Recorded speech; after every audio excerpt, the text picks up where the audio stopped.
আসসালামু আলাইকুম, welcome to memes kitchen. যারা সেমাই পিঠা তৈরি করা ঝামেলা মনে করেন তাদের জন্য সহজে কেচি দিয়ে অল্প সময় সেমাই পিঠা তৈরি করে দেখাবো।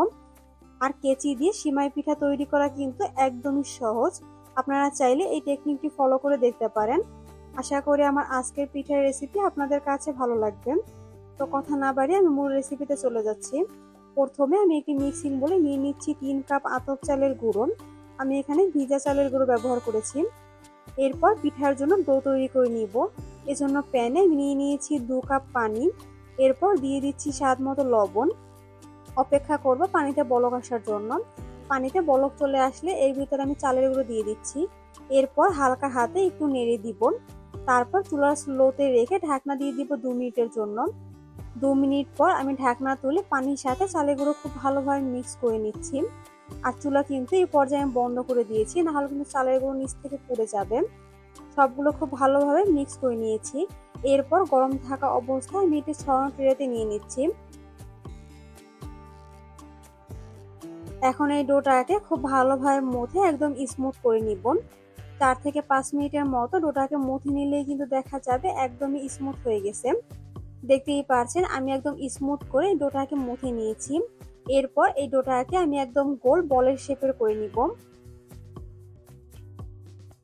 তারপর এই ডোয়ের উপর আমি সামান্য পরিমাণে চালের গুঁড়ো দিয়ে দিচ্ছি। তারপর কেচি দিয়ে আমি এভাবে করে প্রেস করে করে কেটে নিব। তাহলে কিন্তু দেখা যাবে খুব সহজেই পিঠাগুলো তৈরি হয়ে যাবে। আর অবশ্যই কিন্তু কেচিতে আপনারা চালের গুঁড়ো লাগিয়ে নেবেন, না হলে কিন্তু কেচির সাথে লেগে যাবে। এভাবে কিন্তু আপনারা পিঠাগুলো রান্না করে নিতে পারেন, কিন্তু আমি একটু দেখার সৌন্দর্যের জন্য এই পিঠাগুলোকে আবারও প্রেস করে এভাবে করে একটু ডিজাইন করে নিচ্ছি। তাহলে কিন্তু এই পিঠাগুলো দেখতে আরো বেশি সুন্দর লাগবে। সেম প্রসেস ফলো করে আমি সবগুলো পিঠা বানিয়ে নিয়েছি। এখন চলে যাচ্ছি পিঠাগুলোকে রান্না করার জন্য। আপনারা চাইলে কিন্তু এই অবস্থায় পিঠাগুলোকে সংরক্ষণও করতে পারবেন। 2-3 দিন রোদে শুকিয়ে নিলেই কিন্তু পিঠাগুলো বেশ অনেকদিন পর্যন্ত ভালো থাকবে।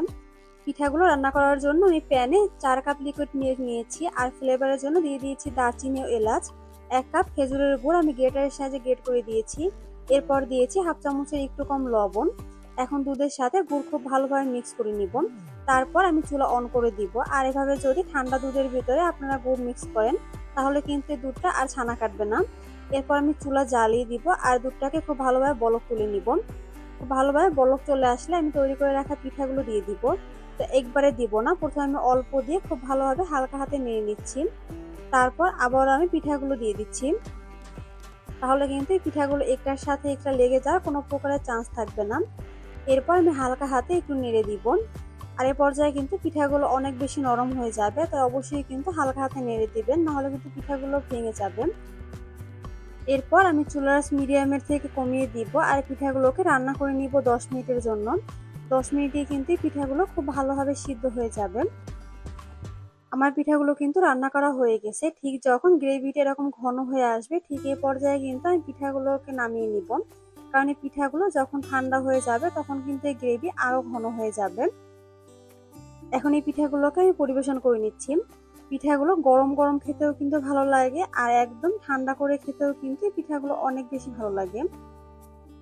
দেখতেই পারছেন পিঠাগুলো দেখতে মাশাআল্লাহ কতটা সুন্দর লাগছে, আর খেতে কিন্তু অসম্ভব টেস্টি হয়েছে।